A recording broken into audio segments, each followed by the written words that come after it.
Hey everybody, welcome once again to the Football Fandemic, where the three of us are here to talk to the lot of you about what's been going on in the what's been going on in free agency the first couple days. We're going to talk about the tampering period, once it became official, divisions, our teams, more, all here on the Football Fandemic. All right, guys, well, the tampering period started on Monday. And we had 2 days of that, but let's be real. There was stuff already being reported before Monday got here. We knew that was going to happen. Monday to, Wednesday morning, we heard lots of stuff going to be happening. All started becoming official on Wednesday at 3 Central, 4 Eastern, I think. And maybe we've heard a trickle of stuff happen after that. But we're going to talk about all of it today. Well, not all of it, but the highlights of it, and definitely going to talk about the Indianapolis Colts, the Minnesota Vikings, the Green Bay Packers, and maybe a few other teams that we touch on often, because I know Brandon loves to talk about the Bears, and they've made some moves. He'll probably at least fill us in on what he thinks of those moves. Don't do it yet. Save the surprise. Save the surprise. I can already hear it coming. But we are going to kind of start and go through each division, kind of hitting the highlights, of course, giving more for our home teams because that's what we do. And so I'm going to let one of you name a division and then lead us through the teams in those divisions, and we'll all just kind of pitch in and talk about what's been going on in free agency. Start with the AFC North. That's a good one. AFC North are the Bengals. Okay. Pittsburgh. Oh, AFC North. Right. So Bengals. Let's get in the AFC here. Oh wait, Pittsburgh is AFC. Pittsburgh's in there. Yeah. We got Cleveland and we got Baltimore. Cleveland and Baltimore. So let's just do it in that order. Cincinnati. Cincinnati has done a lot of letting people go. Have they done any big signings that you've seen? They re-signed Mike Gesicki, 3 years, $25.5 million. That's their tight end. That is their tight end, Mike Gesicki.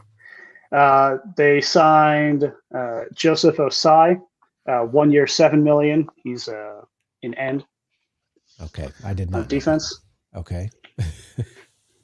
They got BJ Hill, interior defensive line, 3 years, $33 million. It's a bigger move. TJ Slayton, former Green Bay Packers, 2 years, 15.1, also interior D-line. So these are not the names that most people are going to be thinking about when they think about free agency coming. There are some signings you got to do, keeping some of your own. But I think the big news with them is the people that either have not yet settled on what's going to happen, an edge rusher I'm thinking of in particular, and I think they let like a running back go to the Colts, I know. Wait, no, that was Bears. But who have they lost? They obviously franchise tagged T. Higgins.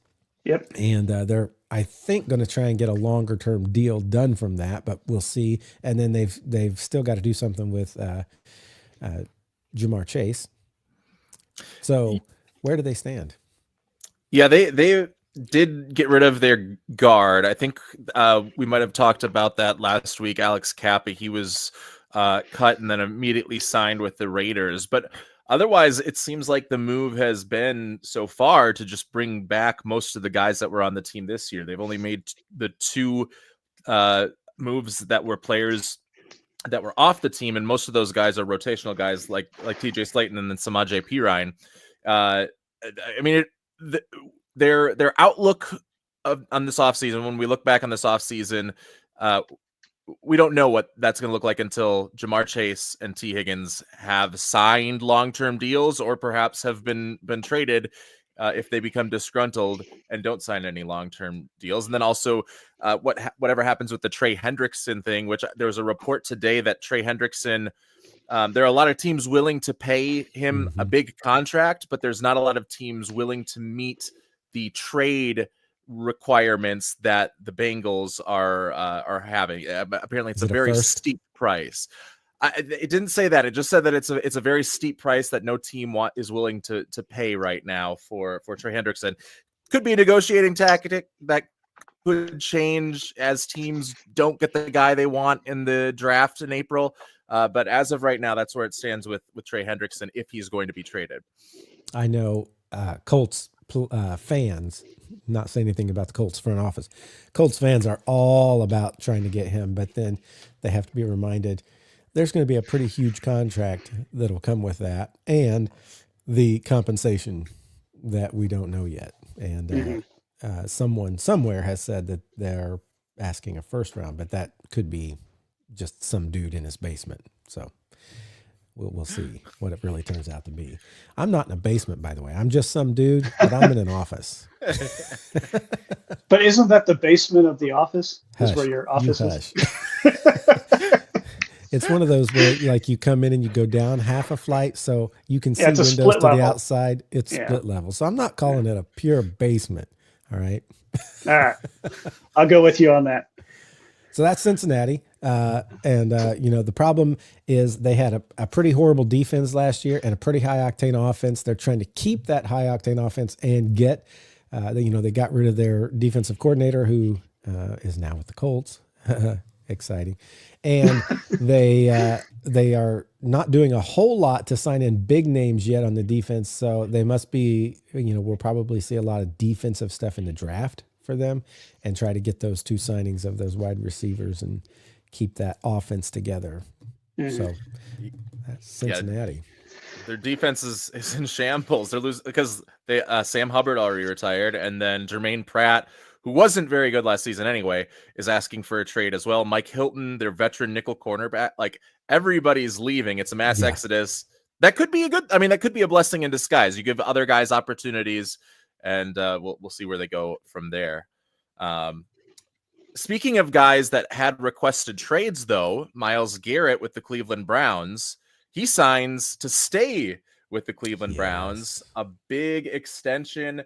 It's a 4-year deal worth $160 million. So that's a apparently that's the highest non-quarterback, right? Yeah, more than Justin Jefferson. And going back to the Bengals, it makes Jamar Chase a lot more expensive for Cincinnati since they didn't get the deal done ahead of time, and T. Higgins as well. But Jamar Chase is going to want to be the guy that is the highest paid non-quarterback, and that price just went way up because of this Myles Garrett deal. And Myles Garrett now, apparently he believes the Cleveland Browns are in fact Super Bowl contenders because yes, he does. He's walked that back. I think he means he believes his bank account is a Super Bowl contender with that money in it. So. Well, let's not forget that they also traded for star-studded quarterback in Kenny Pickett to be under center quarterback. Super Bowl winning quarterback. That's right, Kenny Pickett. That's there is that. I mean, if you're getting technical, so they've got that. But boy, can you think of a quarterback situation that has just been mishandled more than the Browns? They've got Deshaun Watson on his $230 million deal. They have Kenny Pickett. They're probably still going to have to get somebody else, to be honest, in order to be competitive. There's a few quarterbacks still on the market. Aaron Rodgers, I don't think he's going there. Russell Wilson, Josh and I were talking about this before the podcast. We don't know if he's there today or if he was there yesterday, but he's traveling to Cleveland day 1. Day 2, he's going to New York to talk to the Giants. And so he's in both of those conversations. Jameis Winston's a free agent, and Joe Flacco as well.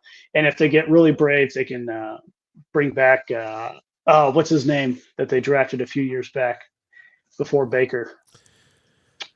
I don't remember. Brandon Weeden. Johnny Manziel. Johnny Manziel. Johnny Manziel is he still playing? He said he never retired, so he's not opposed to a return. He hasn't played for about a decade, but he hasn't retired yet. Yeah, and Cam Newton also is not retired, so Cam Newton is also an option for them. Or Kirk Cousins. A trade for Kirk Cousins is always on the table with Stefanski having some familiarity there. But I would think it's probably going to be Russell Wilson. I don't think you want Kenny Pickett going into the season as your starting quarterback, despite his Super Bowl ring that he earned. But but Russell Wilson, like the teams that he's down to are Pittsburgh, New York, and Cleveland. And Pittsburgh and New York are kind of in a Mexican standoff where they're waiting for Aaron Rodgers to make his decision before they make their move. And Russell Wilson might not want to be waiting as long as Aaron Rodgers is going to wait to find out what his team is going to be for in the 2025 season. So he might just settle for the Cleveland Browns. And then that quarterback situation just becomes more and more interesting every single year, it seems.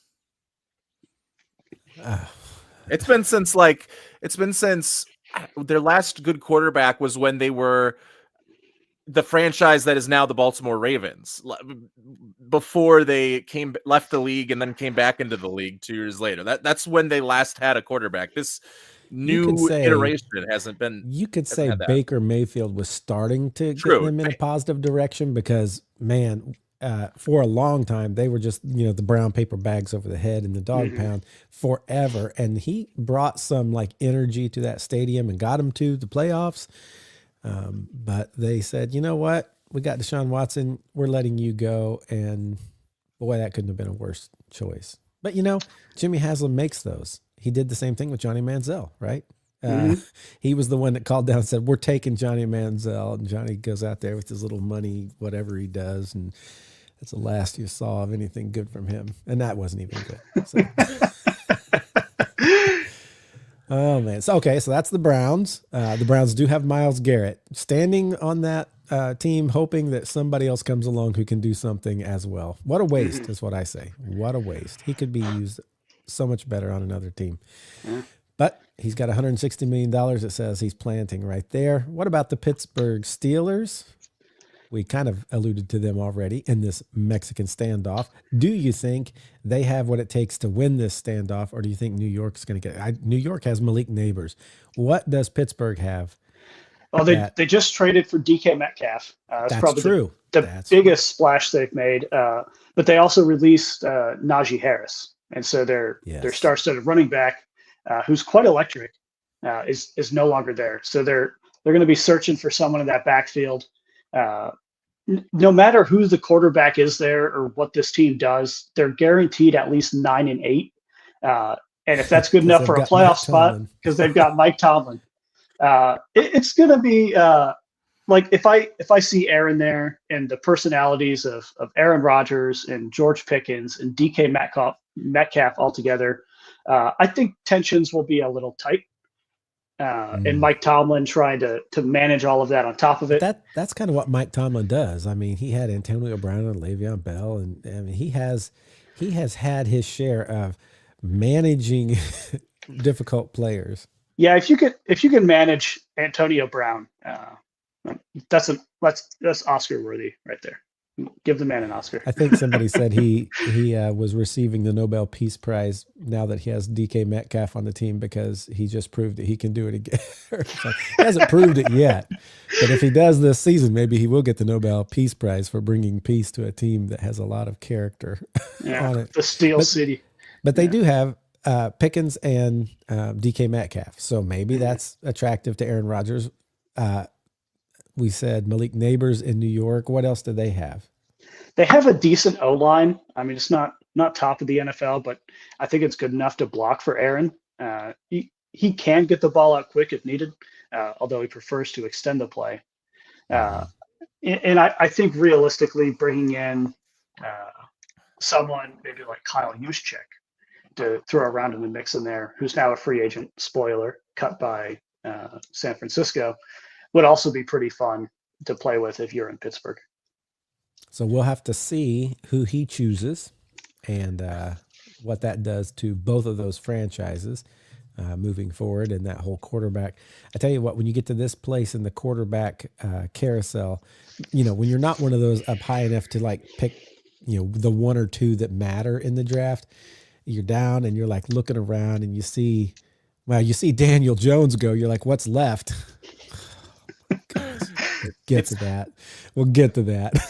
But Russell Wilson, Aaron Rodgers, Kirk Cousins, maybe. Yeah, you're Jameis Winston. Jameis Winston eating his W's. Yeah, the landscape is barren right now, and Aaron Rodgers, the guy like that expects perfection out of his wide receivers, like I can't imagine a worse two pair of wide receivers to yell at. I can't imagine receivers that will have a worse response to that than DK Metcalf and George Pickens. Like that could shut them down completely for that game by just anger. Like when he had Randall Cobb, all those guys, like they knew that Aaron Rodgers expected that, and they gelled with that. And I'm not sure that George Pickens and DK Metcalf or Malik Neighbors, for that matter, with some of the comments that he made during his rookie season about the Giants and Daniel Jones, it would be an interesting marriage right there. The Steelers also got Darius Slay on a free agent deal, the cornerback on a 1 year, $10 million contract. Did that just happen today? It was a couple of days ago. The Lions released him, the Eagles released him like on Sunday, I think. So he signed Tuesday, and then it became official Wednesday. I missed that one. So, well, that's a big one. There you go. Yeah. Still playing at a high level, made the Pro Bowl last year, right? But is getting older, and he's going to go take those talents with him. So we got one team left. Baltimore. I mean, their biggest signing, and their only official signing, not a re-sign, someone that was on the team, is D-Hop. Is now a Baltimore Raven. I missed that too, man. I have been under a rock, I guess, because I did not see that DeAndre Hopkins went to Baltimore. You sure it wasn't a darkness retreat, Matthew? Hey. Down here in my basement, if you turn off the lights. It gets pretty close. I see. Yeah, D-Hop's a Raven. That's decently notable. I'm not sure if he's going to do much with Kansas City, I thought he would. He had a few good plays, but it wasn't like table turning every game the way we've seen him in the past. Yeah, and like the way that he runs route, it used to be like. The way that he runs his routes, it used to be like the way to do it in the National Football League, because you'd have this like long release at the line of scrimmage where that's where you win, is right at the line of scrimmage. Now that kind of takes too long for a lot of these quarterbacks and a lot of these quick action games. So like when he's stagnant there at the line of scrimmage, moving his feet to try to get the separation, it doesn't allow him to be as much a part of the receiving game. Right now it's more now just attacking, like leverage with bend and a lot of like double moves, and that wasn't what he was good at. He was good at getting the release, and that's just not in vogue anymore. The Ravens also the big part, they re-signed Ronnie Stanley to a 3-year $60 million deal. So that's their big left tackle. Keeping him as the blindside guy for Lamar Jackson is huge.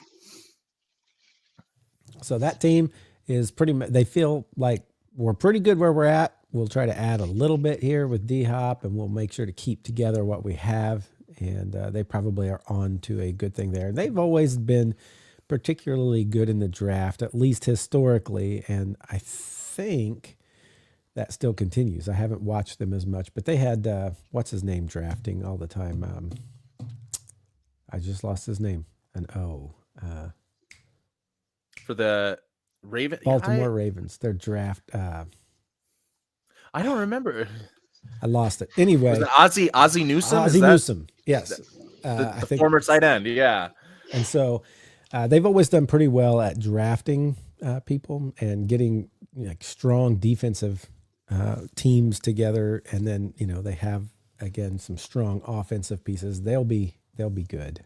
They'll be fine. So that's the AFC North. Let's just move around the clock. AFC West. I will say this: Jacoby Brissett's still out there, right? He was with the New England Patriots again. He signed with the Cardinals. My goodness, where have I been? The darkness retreat is killing me. I thought I was aware of what was going on. So he is not still out there, and he is no longer with the Patriots, which we knew they were not going to stick with him anyway. They were moving on. But the Patriots did make some moves. What were those moves? Well, they had a lot of cap space, and they took full advantage of it. They signed Milton Williams, who is probably the best available defensive tackle out there. And he was next to both Jordan Davis and Jalen Carter for the Eagles on that defensive line, and he really stood out, especially in the playoffs. They got Carlton Davis, who's a really good man corner that played with Detroit last year, and he's going to be opposite of Christian Gonzalez, who is already one of the more underrated and one of the best cornerbacks in the NFL after just 2 seasons. They signed Hero Landry. They signed Robert Spillane, so some older guys on defense. And then they also brought in Matt Collins and then Josh Dobbs as a backup to Drake May. And they're also shopping Joe Milton, trying to get some cash in on his really nice last game of the season. Mm-hmm. And so what's their wide receiver situation look like heading into the draft? They're going to need a wide receiver because, right now, it's like guys like Kendrick Bourne and like Matt Collins, I don't think they have like a true number one guy. I know Cooper Kupp, they're one of the teams in on Cooper Kupp right now. So we'll see if that ends up coming to fruition. There's a couple other teams, including the Minnesota Vikings, that are interested in Cooper Kupp and the Green Bay Packers. Yeah. So he's going to have a big market. I think the Patriots still have the most cap space out of all those teams. So if it's all about the money for Cooper Kupp, the Patriots are probably the place that he would end up. But their wide receiver room's still lacking a little bit, but Drake Mace made it work last year with some bad wide receivers. Like he still looked good, even though the team around him didn't. And they also, I think, need to upgrade the offensive line, which the only guy they brought in was Morgan Moses, who was the weak link of the Jets offensive line. That's the guy you want to bring in. Let's bring in the weakest link. And the Jets, no less. It's not even the strongest team. Oh my! So that's the Patriots. Shall we head to Miami? What's that? Head to Miami. Let's head down to Miami. I was going to take a more circuitous route, but we'll go down to Miami first. The biggest thing ever. They've got a franchise quarterback, Zach Wilson, 1-year deal, $6 million. It's his third NFL team in 4 years, I think, because he Jets, Broncos. Now he's down in Miami, backing up Tua or starting for Tua if he goes head first again. Tua is an injury risk every single year. So yes, I can't really say that too loudly because I have Anthony Richardson on my team. So I'm not going to dog them for that, but it's true. He will probably get to see sometimes starting at least a few games. So what else? Their big signing that they did was James Daniels. He's a guard. They did 3 years, $24 million on that deal, trying to secure the offensive line just a little bit more. They did release Raheem Mostert. He's been a steady running back for them. I imagine he'll pick up some sort of slightly above veteran minimum deal somewhere. I don't think the NFL is all in on these running backs the way that we've been talking about it the past few off seasons. He's not going to get an Aaron Jones deal or a Saquon Barkley deal. Those guys are on the same team. Well, we'll get to that. That's AJ Dillon. That is AJ Dillon. Oh, yeah. Right. Slightly different. Very different. Josh wishes Saquon was a Minnesota Viking. All of us wish Saquon was on our team. Not that Aaron Jones went to Philadelphia. Yeah. Miami also got the guy who was the Alec Pierce of the Tennessee Titans, and that is Nick Westbrook-Akine. All he did was catch deep passes for long touchdowns, and he had 9 touchdowns on 30 catches last year. So it was just an interesting stat line all around. But he gets to go with, for now, Tyreek Hill is still there, and Jalen Waddle, and can make the offense a little bit more explosive. But they did lose their star safety that was kind of like a guy that could play multiple positions. And he could play deep safety, nickel. He could be in the box to blitz. That's Javon Holland. So he signed elsewhere, and he's no longer with Miami. So their defense takes a hit there. Yeah. What's really sad is when you talk about the Alec Pierce of the Tennessee Titans, and we play the Tennessee Titans twice, and I couldn't have told you that because that's how much I care about the Tennessee Titans. If it's not us playing them, I'm not watching them. Yeah. And even when we do play it, I'm not like super aware of that guy. So yeah. Let's head over to New Jersey. Yep. And we'll take our last stop in Buffalo. That's not our last stop. We haven't done the Jets yet.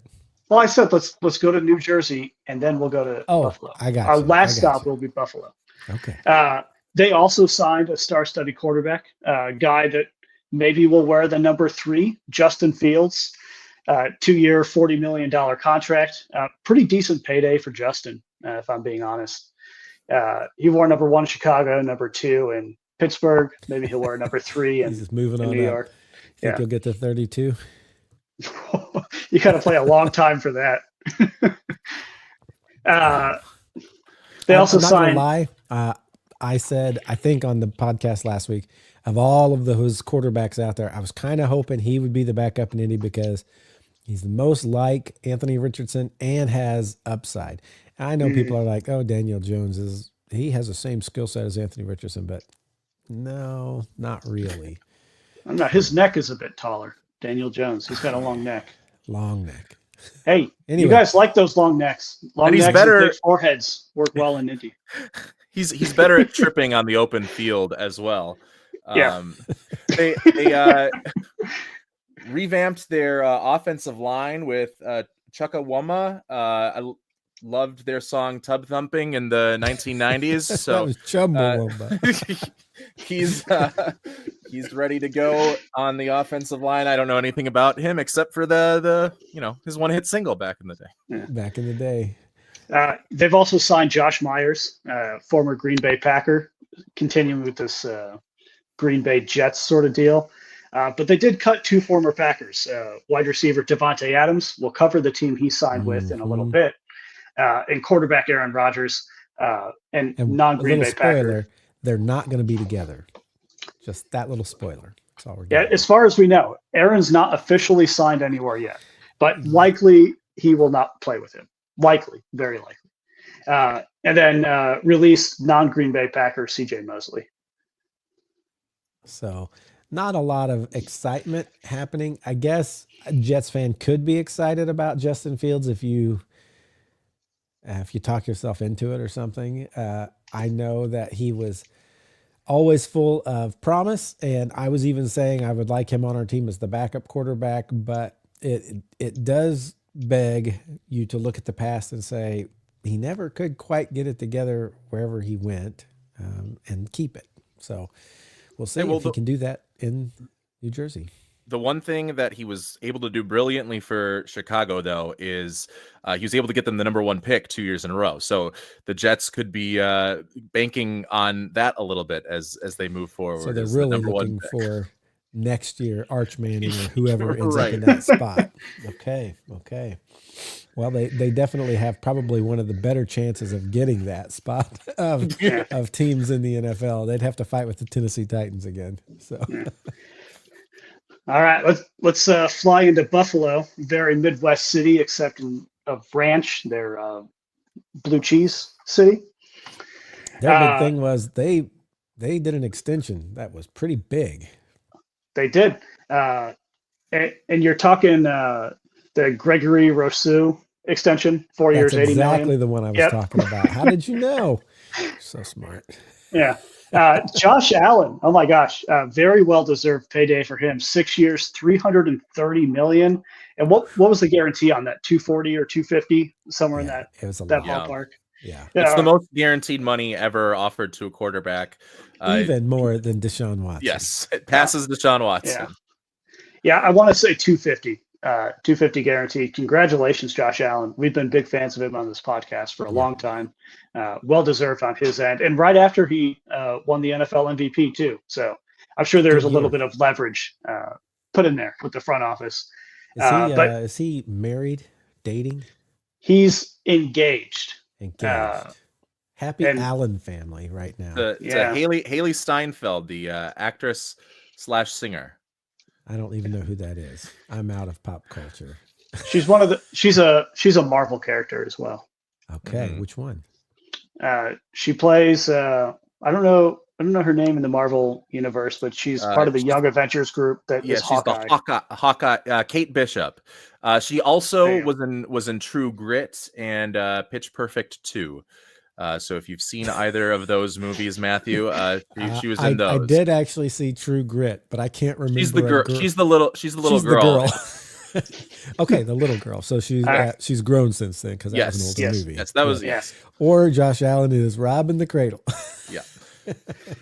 And then Matthew, I don't know if you saw this in your Darkness retreat, but they signed Joey Bosa as well. I did. A 1 year, 12.6 million. Yeah. Which is also pretty notable. I guess Joey Bosa came out and said he wasn't too happy with the Harbaugh way, which turned out to be let's go Big Blue Michigan sort of way down there. And he's going to do some seriously good stuff for Buffalo. A lot of teams were eyeing him. Not gonna lie, I was hoping the Colts would eye him. They didn't. A guy that the Colts could eye is the edge rusher they just released, Von Miller. Yeah, he's definitely older, which is something the Colts like to look at. Packers Who too used to be great, and now they're old. We'll take them. Yeah, he really hasn't been that great since his last season with the Rams, and then since he's been with Buffalo, it's been injuries and kind of just average Even play. At the very end with the Rams, injuries. Yeah, I think it was in the Super Bowl when did he get injured? Probably. Yeah, I wouldn't surprise me. Yeah. And they also re-signed DeMar Hamlin. His name keeps coming up everywhere. But he had some pretty decent play. He's got a 1 year extension worth $2 million. So congratulations on the Hamlin family. Yeah. So that's our West. AFC South. Oh, here comes a fun one for me. Let's just start with the Colts. Why not? I was debating whether we should end with the Colts. Let's end with the Colts. Let's start with the Texans. I don't know. Texans had a big long list of stuff they did, but like most of those names I was like unfamiliar with. The Houston Texans, so their biggest problem last year was that they weren't really able to protect CJ Stroud, and it got him into a lot of issues. So what they did was they traded away Laramie Tunsil. That made no sense. They released another one of their starting offensive linemen, and they are sacrificing CJ Stroud apparently next year, just putting him on a platter. They did get Laken Tomlinson as a guard who's not very good, so at least there is that. And then just looking at like CJ Gardner-Johnson traded for, they got Derek Barnett, who's a decent edge rusher. They got Christian Kirk coming in at receiver. Yeah, that's true. Yeah. Braxton Berrios, I know, hottest name in the NFL right now for receiver. And so they and Justin Watson, the tight end / wide receiver from Buffalo, or not Buffalo, Kansas City. So they've got an interesting group. I'm not exactly sure what's going on in Houston. D'Amico's a defensive guy too, right? D'Amico Ryan. Yeah. So like they got Sheldon Rankins. I guess they got rid of offensive line stuff. So yeah. Yeah.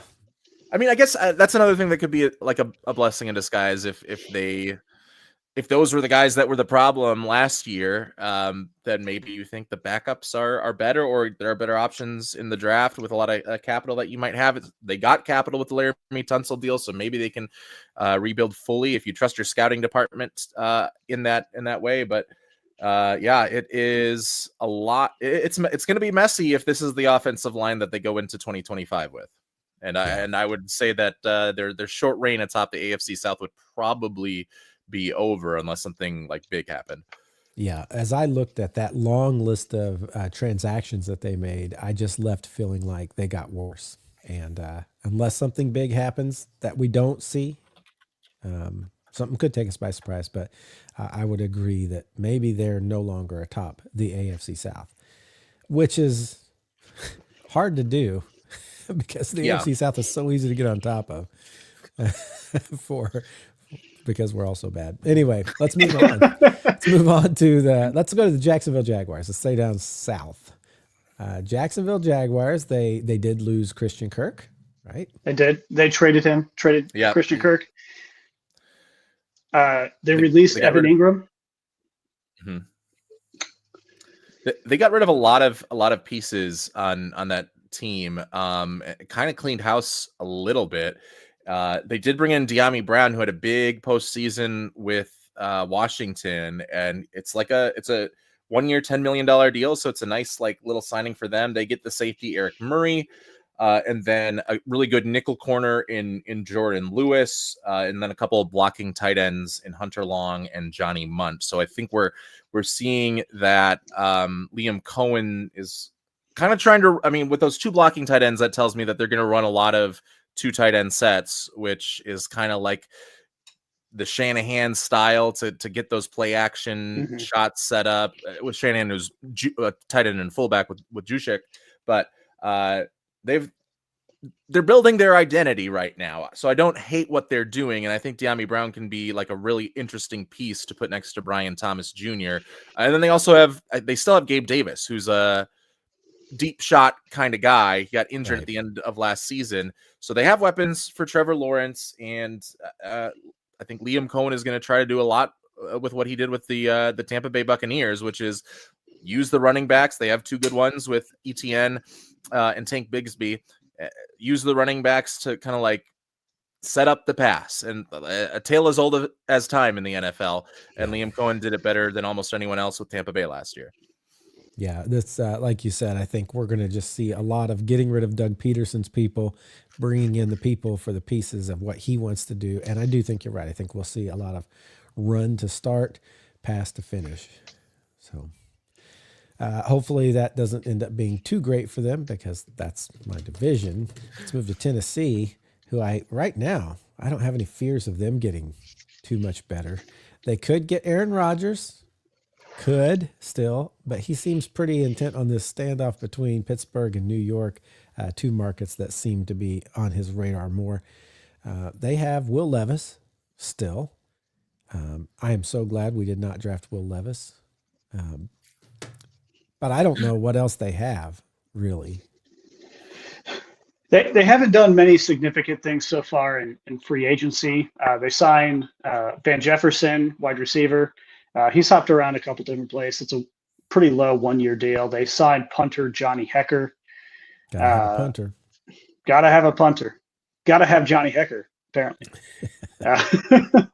And they've done a couple things on the line and the defense, but nothing of significance. They brought in Dan Moore Jr. to be their offensive tackle, their left tackle. That allows J.C. Latham to go back to right tackle, which is where he played at Alabama. Latham looked decent at left tackle last year, but when you're playing right tackle your whole career in college, that's a lot of muscle memory to try and rework in 1 year. So now he can go back to that position. Dan Moore Jr. could work out. It was a big deal for over $20 million per year. So I'm not sure it is going to work out, but they did get Kevin Zeitler, who is, wherever he goes, the run game becomes spectacular.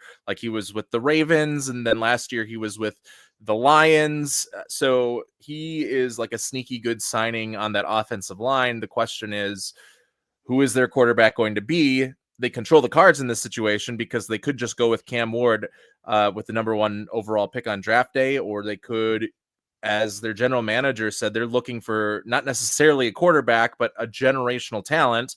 And that tells me Travis Hunter would also be in the cards there, because that he's a multi-generational talent. You've never seen anyone play wide receiver as well as he does, and cornerback as well as he does. And he's probably only going to play one at the NFL level. But if they don't go with him, then Cam Ward could very well be their guy, and they can perhaps kind of have a Jaden Daniels Washington year, but a lot would still need to go right.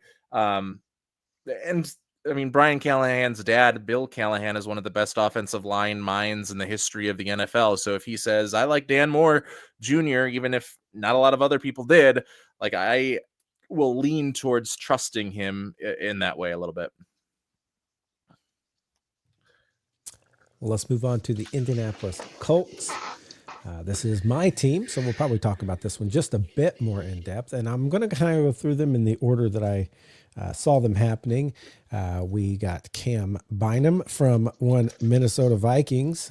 So Josh would probably know more about him. What I know about him is he has celebration dances, and he seems to have a lot of energy. I don't know if he's like top tier. He's a safety, right? I think he will be better for us than the safety we had with Nick Cross last year. I think him and Nick Cross will be the two safeties.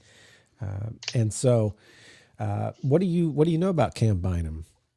So he was drafted late as a cornerback, but the Vikings quickly converted him to safety, and he got better and better every single year. He beat out we had drafted a safety a couple years after we drafted Cam Bynum.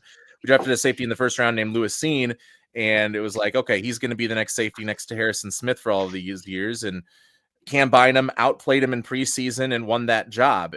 So he's gotten better and better. He is a great locker room guy. And like the players on defense love him. And like, he brings that camaraderie because they practice the dances like at night, at nighttime at the team hotel. So like he brings the defense together in that way. He's coming from a positive team culture with the Minnesota Vikings and Kevin O'Connell. So in that way, he's a great signing. As a safety, he's decent. Like, he's going to be in the right place. He's not necessarily a big playmaker. Like, he's not going to be like Ed Reed and bait you into throwing a ball, but he's going to be where he needs to be to make the play if it comes his way.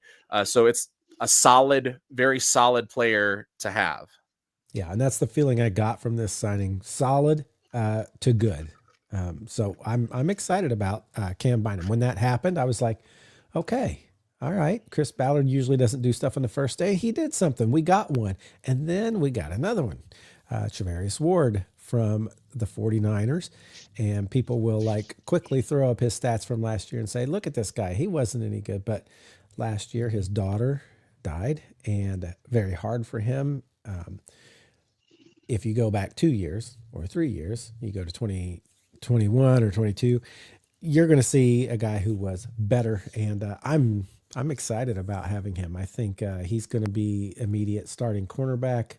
And I hope he, is back to playing like that after kind of working through the hardship that he had last year. But I think he'll be a dog out there opposite Jalen Jones. They'll be the two on the corner, and then we'll have Nick Cross and Cam Bynum in there at safeties. I think our secondary just got better. And if you remember last year, the fan base at least was like, what's going on with our secondary? And Ballard's response was, I like who we got. And everybody was like, really? You like who we got? All these young guys who haven't been proven and people that, are decent. And of course, our secondary was pretty horrible. And so I think this really helps the line up front. And, like I said, they definitely help each other. Having a good rush and those front four guys really helps your secondary, and having a good secondary really helps those front four guys. So excited about those two. Then we had probably one of the most talked about and my least favorite deal. And I know there are people who say they're excited about this. I don't get it. I don't understand it. I don't know what they're looking at to make them excited about this. But we went and we got Daniel Jones as our backup quarterback. Now, granted, what was out there?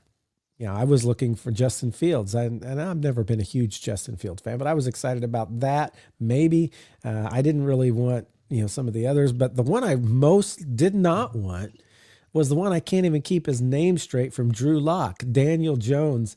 Here he is. Now he's on my team, and everybody's like, oh, Indiana Jones, he's going to come in there and win and I'm sure you have seen the memes everywhere. The worst two quarterback ratings in the league last year were Anthony Richardson and Daniel Jones. So, wow, we got a lot to look forward to.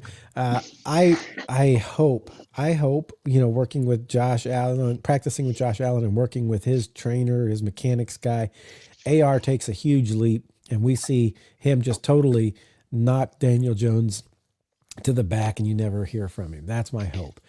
But we talked about injury prone. We were talking about Tua.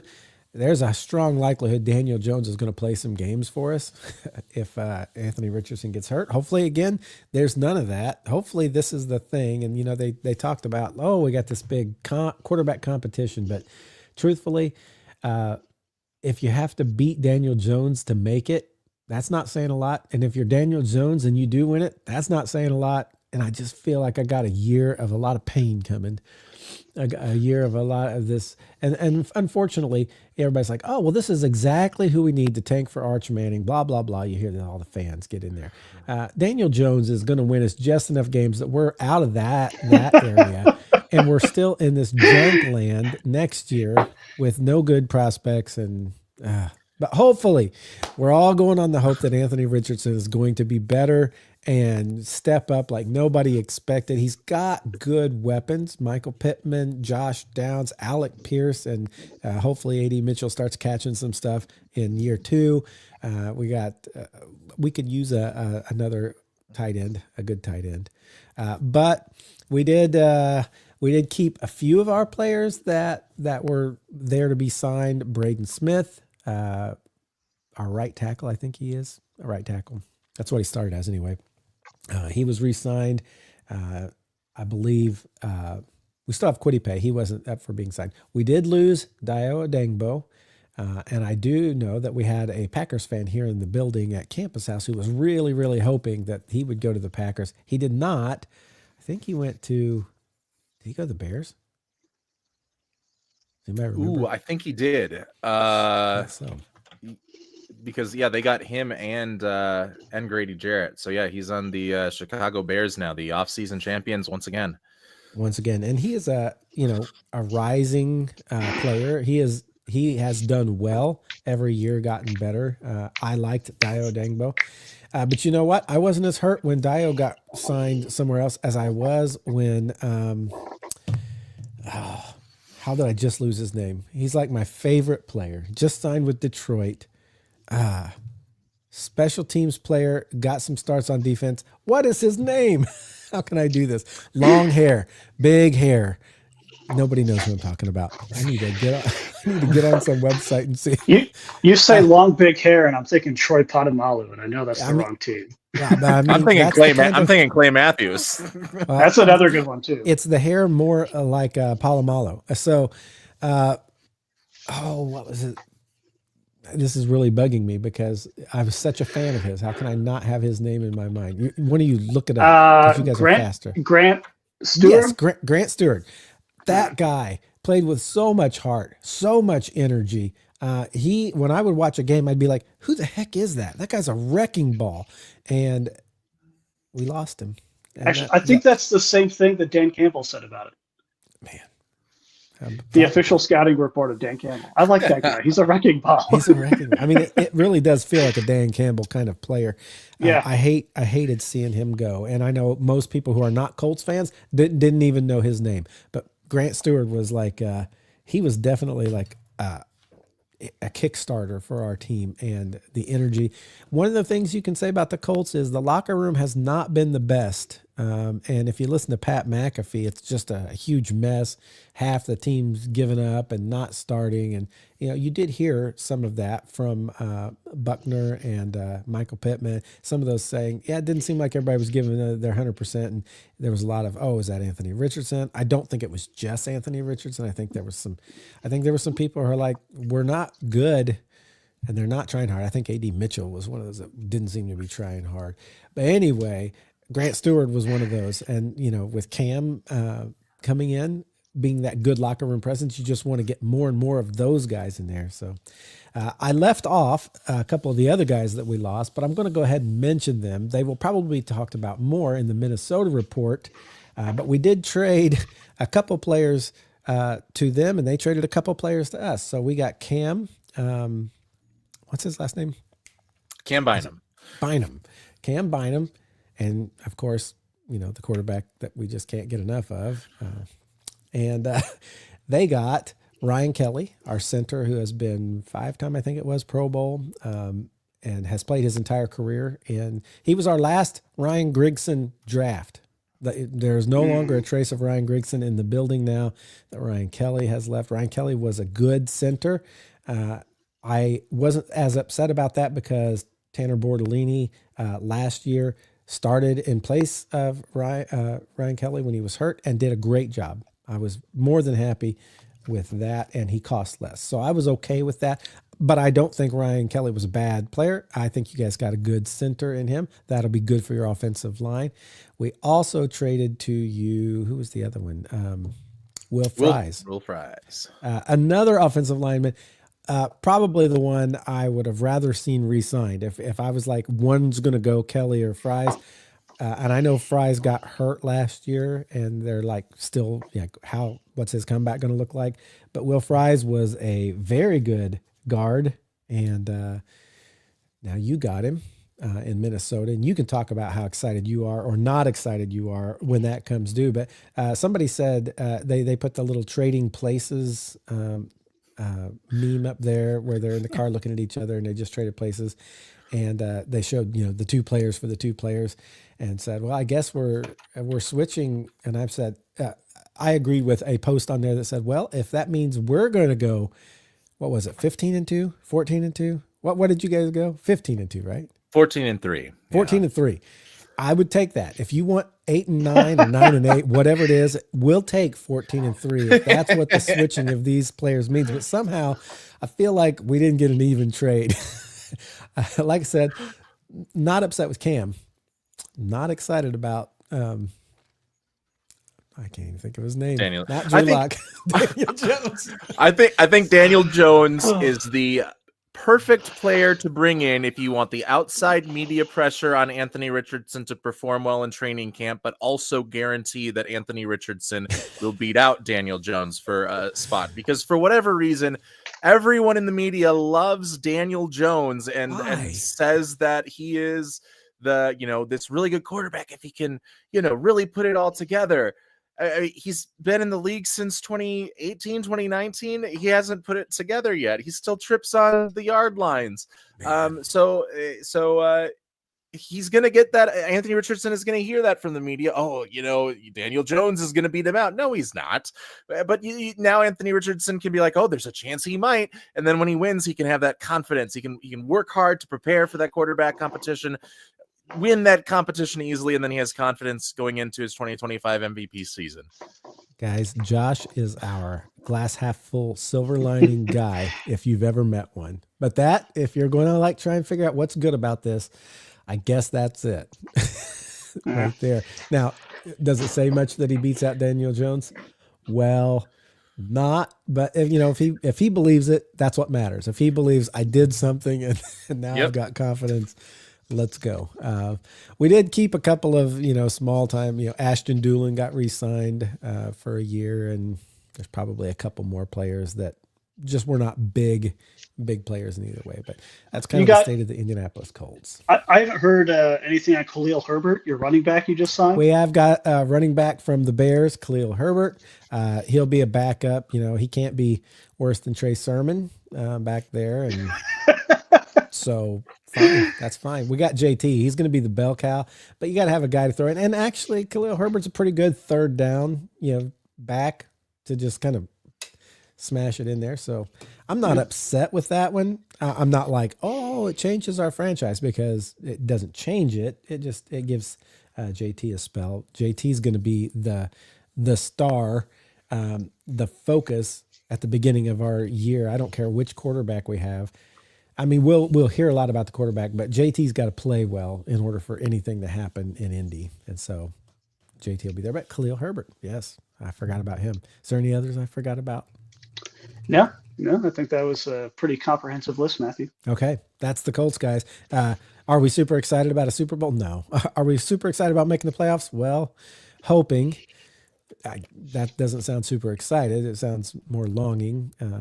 Right now, we'll see. What I am excited about is we saw some Ballard action on the first day of free agency. It's the first time in 9 years because the seat for him is so hot, he can't do the same thing and expect different results.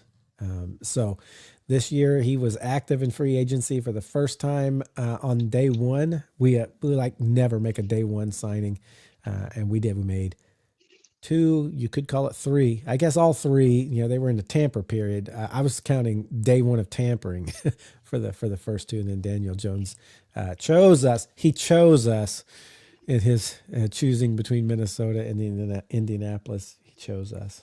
So how exciting. Let's move on. AFC West, Kansas City. We'll start there with the big Super Bowl losers. Number two. All right. They've signed a few people. Probably most notable amongst the NFC North, a guy I was surprised did not end up in Detroit. Tight end Robert Tonyan. He's played for Green Bay. He's played for Chicago. I think he looked at Minnesota once. And that's about it. He was on our practice squad. Yeah.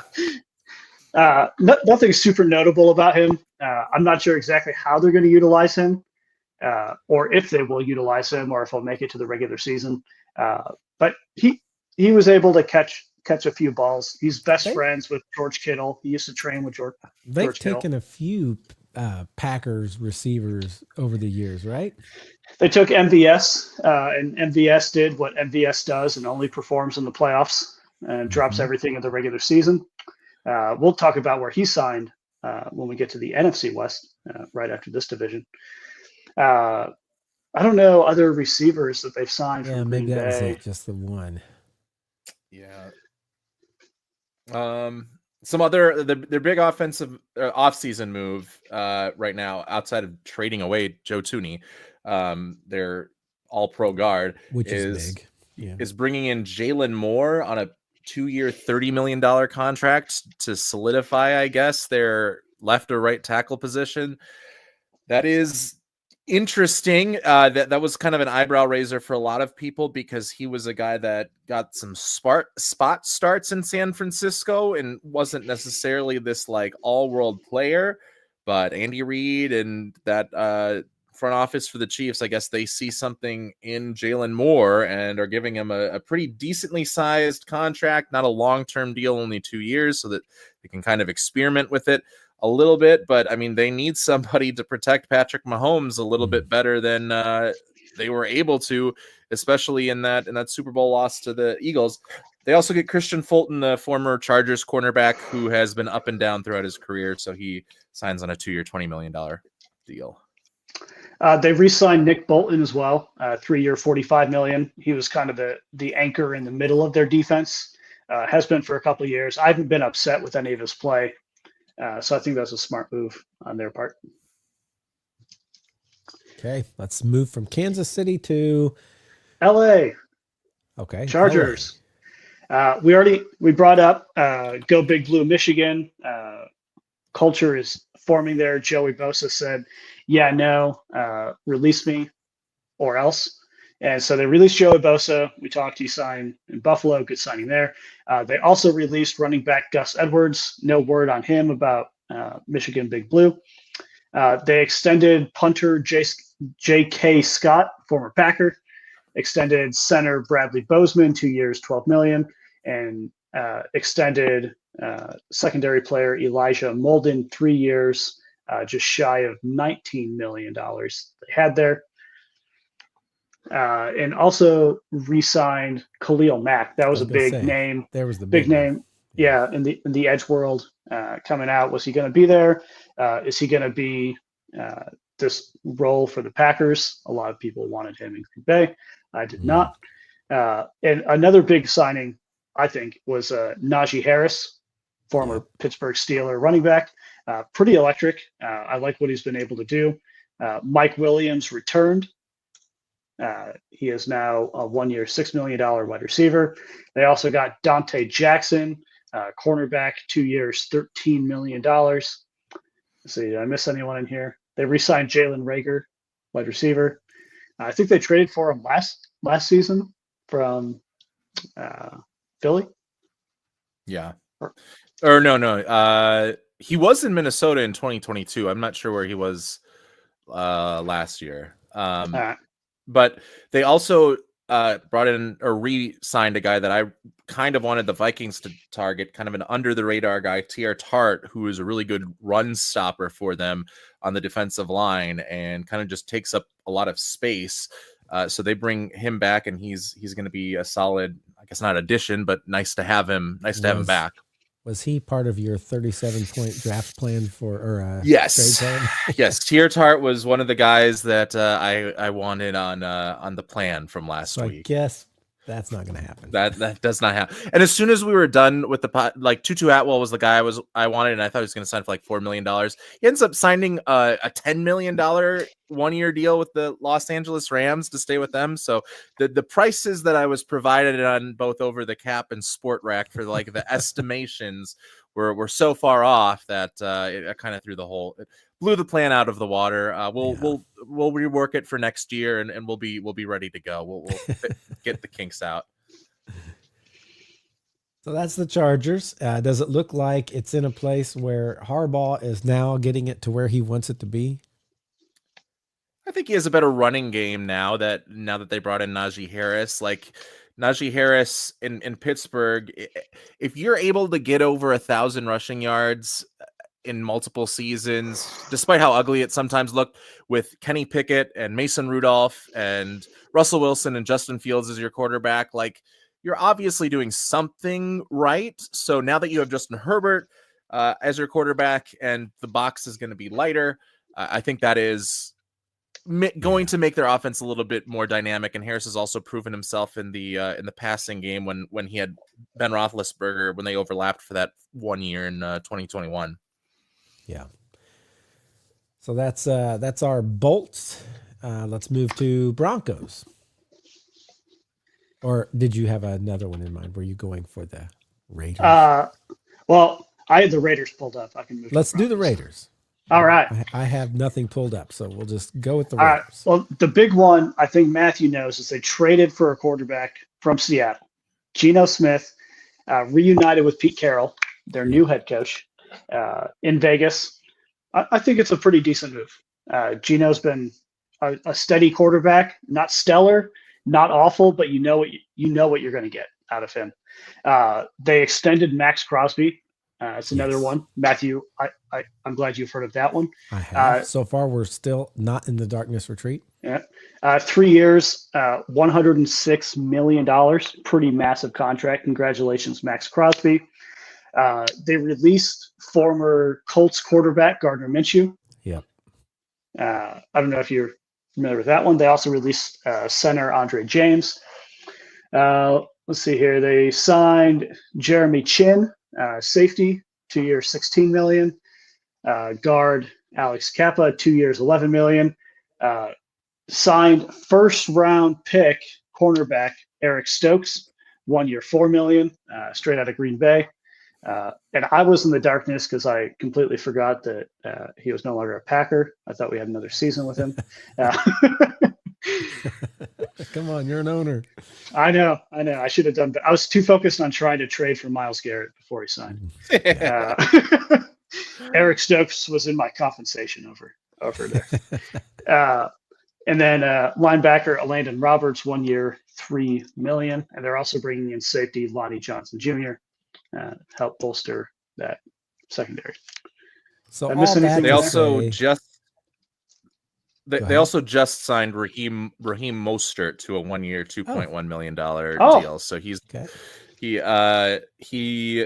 led the league in touchdowns 2 years ago with the Dolphins, and then was kind of hampered by an injury heading into this season and never really got it going. And he's also on the opposite side of 30, which is what you don't typically want for your running backs unless they're the exception and not the rule. And I think he's the rule and not the exception in this case, but he could, he's different than Alexander Madison and I forgot the other guy that the Raiders ran with last year, but they were basically the same exact player and could never really get anything going. Raheem Mostert is a little bit different of a player than those guys. He has better vision and a little bit more lateral quickness. So can be a guy that can steal some of those carries away. He's not going to be a workhorse though. I just had a pop-up ad on one of my windows here, and it is, should the Vikings sign Aaron Rodgers? We'll let you talk about that when we get Coming to soon. Yeah, the coming Vikings. soon. But I was going to say about the Raiders, all in all, it doesn't look like a whole lot's changed to me. Yeah, they got a different running back. They re-signed some guys. Did they? And Geno Smith?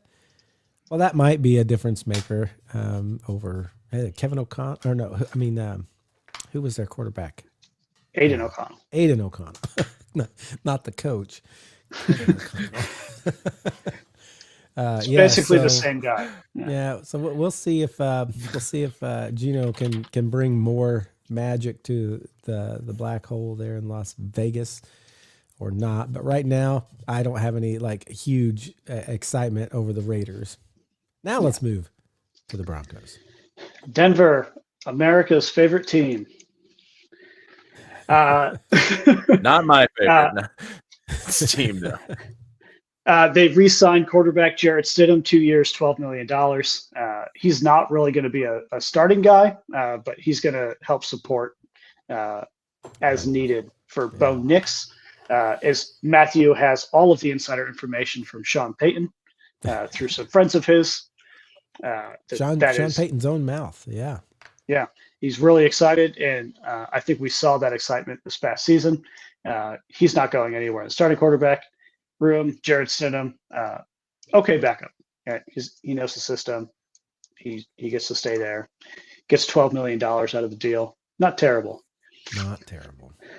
They re-signed interior defensive lineman DJ Jones, 3 years, $39 million. That's significant. And also re-signed linebacker Justin Strnad, 1 year, $2.7 million. You can tell we know a lot about him. That's right. Two big names that I saw they signed coming in from other teams. Linebacker Dre Greenlaw, 3 years, $35 million. He's had a nice career so far. And also tight end Evan Ingram, 2 years, $23 million, coming in to help support Bo Nix. Also safety Talanoa Hufanga from San Francisco, who's had some good seasons and once caught a blocked punt for a touchdown in the playoffs at Lambeau Field. Hey. Did you block that one out, Brandon? I try to. Yeah. I send it to my coaching staff and tell them to fix it. So I don't have a lot of feelings about the Broncos right now. I'm gonna have to see what happens in their draft before I start to say, that was success or not success. Yeah. Let's head to the NFC West. Should we go west, south, east, north, reverse order? Counterclockwise. Crazy. Let's do it. I like to think of it as mirrored from what we just did. Okay. All right. Well, let's start with Seattle. Because if we're going to talk about Geno Smith leaving, it seems like one guy seems to follow Geno Smith wherever he goes. Sam Darnold. Sam Darnold. That's right. He prepared the way for him with the Jets. Yeah, 3 years, 100 million, somewhere in that ballpark. Yeah. A nice contract for Sam Darnold. I'm not overly confident he's going to have the same production in Seattle that he had in Minnesota. Especially with DK Metcalf gone and Tyler Lockett gone. Who's out he of here. Throwing to? He's got the one in Jigba, right? But who else? At JSN. MVS. MVS. Oh, is he there? Oh, that's where he signed. But only in the playoffs.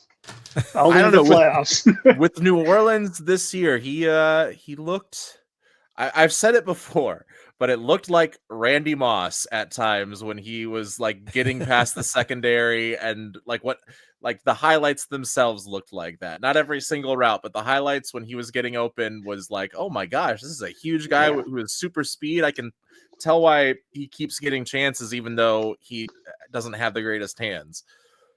Yeah, he's caught one play in the regular season in tight coverage for a touchdown.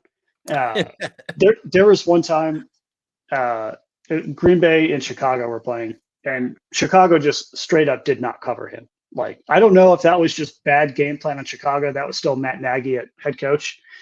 So it's very possible they just could not cover receivers. And they just left him wide open, and he just Aaron threw the ball 14 yards to him, and he ran it another 60 yards for a touchdown. Like, that's how wide open he was. I like to think because Chicago was just that bad. Other Bears fans like to think that MVS was just that bad. They felt like they needed to cover Devontae Adams with 4 guys instead. He always reminded me of Darius Haywood Bay. Big, run, not great hands, went to several teams, never really did amazing. He probably did better than Darius Haywood Bay. Yeah, they Seattle also signed DeMarcus Lawrence, 3 years, about 33 million, somewhere in there. Also a big signing for them.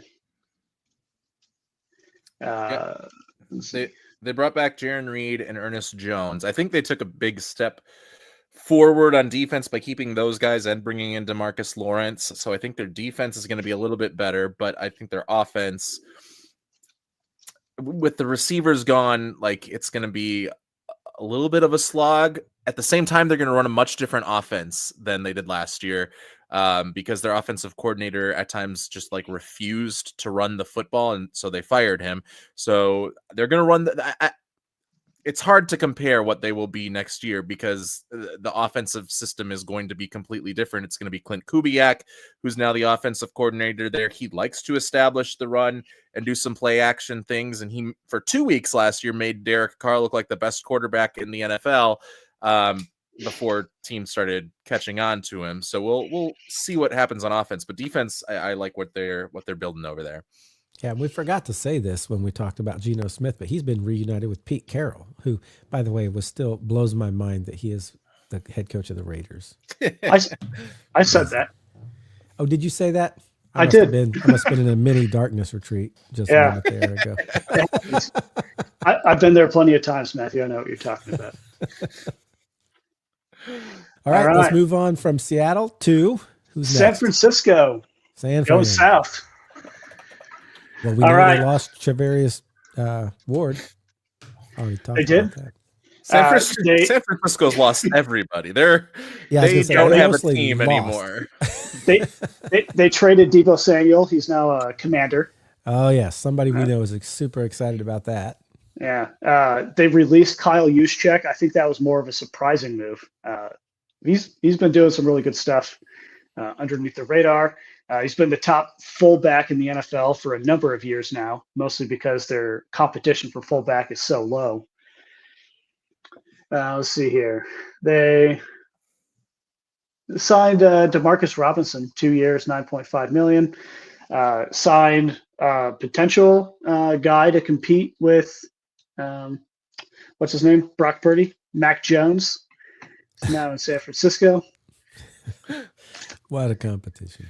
Yeah, and I'm not overly inspired by the rest of this list. Signed former Packers running back Patrick Taylor Jr. Played 2 games, played the rest of the time on the practice squad. So that's why my who makes sense. Yep. Okay. They lost Malik Collins and Javon Hargrave on their defensive line. They lost Dre Greenlaw at linebacker. They lost Hufanga, who we just mentioned, at safety. Travarius Ward is gone at cornerback. Like Brandon mentioned, like Juszczyk is gone now, and they lost one of their guards and Alex Banks. They lost that tackle that went to Kansas City, even though he was more of a spot start kind of guy. They have been absolutely gutted, and now they have to re-sign Brock Purdy to what's probably going to be, like, just because it always happens to be the next most expensive deal in NFL history, and doesn't really give you room to rebuild unless you draft really, really well. And yeah, San Francisco was able to get Brock Purdy in the draft at one point, but that was kind of more just lucking into it. If you remember the year before, the guy that they drafted and traded all their capital for was Trey Lance. So even though they have been good, it's kind of been hit or miss when it comes to the draft, more so than we think with the 49ers. Hey, and Trey Lance is one of those still out there for the grabs, right? That is true. That is very true. There you go, Matthew. He's your guy. We're good. We got Daniel Jones, man. We got a bad quarterback already. I think it's somebody else's turn. All right. Continuing Is LA or Phoenix further north? They're both pretty close. Let's go to LA. Let's go to LA. All right. Well, we know they did in fact keep their quarterback. That was a question mark, but he is back.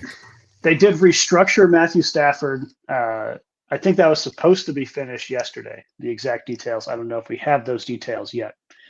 But due to that restructuring and the unknown amount that we know that they have, they were able to sign some receiver that's like 28 years old and 53 months, Devontae Adams, to a 2-year, $46 million deal. I dare say, even though he was familiar with Aaron Rodgers like nobody's business, he might do better with Matthew Stafford. Yes. Yeah, it's a different quarterback play. I've been high on Matthew Stafford for a long time. He's still got it. He was slinging it last year pretty well when he was in. And so he's got their other receiver.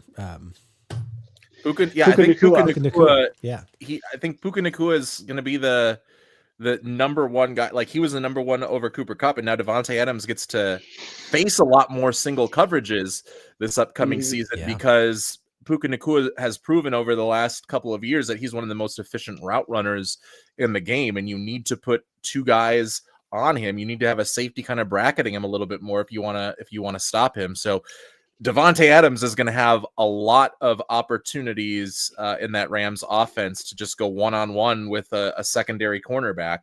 They also brought back EIU's own Jimmy Garoppolo on a Jimmy G 1-year contract, who Devontae Adams loved playing with in Las Vegas. Not really, but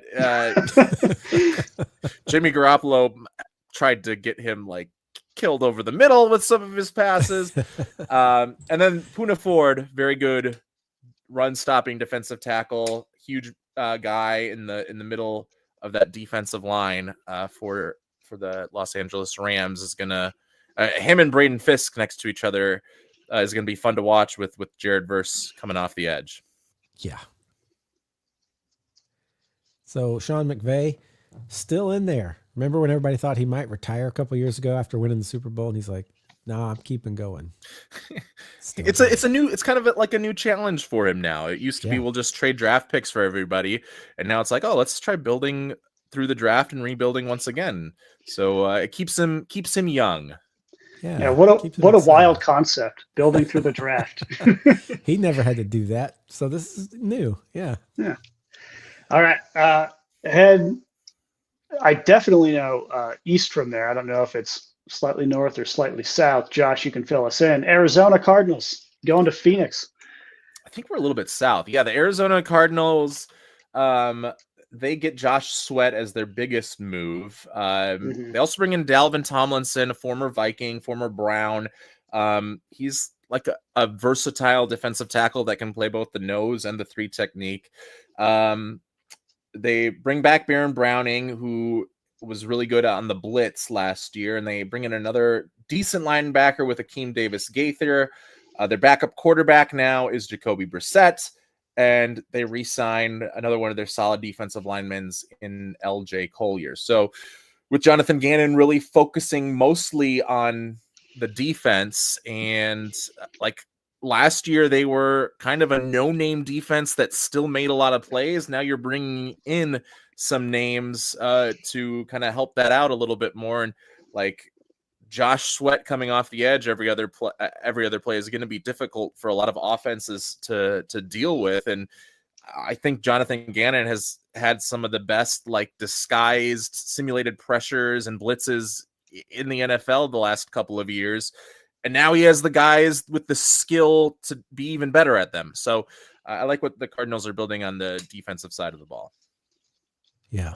And on the offensive side, they still have Kyler Murray and team. So we'll see if they take another step forward. I do know that last year we didn't expect them to win a game, and they started off the season at least like really strong with that defense, stronger than ever. It kind of turned everybody's heads a little bit. So it will be nice to see them take another step forward. Let's hit the NFC South. This one's like a big one, man. These guys are powerhouses all around, right? The NFC South and the AFC South. What is it with those South divisions? All right, man. Atlanta Falcons. Let's start there. Let's go alphabetical. Kirk Cousins, not. Well, he's not been traded yet. Yeah, he's still there. He's still under contract in Atlanta. They signed Leonard Floyd to a 1-year deal, coming in on defense. Let's see here. A number of free signings. Mike Hughes, 3 years, $18 million. Kadarrell Hodge, 2 years, $6 million. So they're working on retaining a few pieces. Divine Diablo, which kind of sounds like a that's a misnomer, oxymoron. Yeah, Divine Devil. So he was signed. He's a linebacker from the Raiders, and he'll go to Atlanta. He was decent, but yeah, otherwise kind of not a ton. Just bringing back some of their players from their 8 and 9, 7 and 10 teams from the past. Hey, keep it going. 8 and 9, yeah. 7 and 10. That's the South way.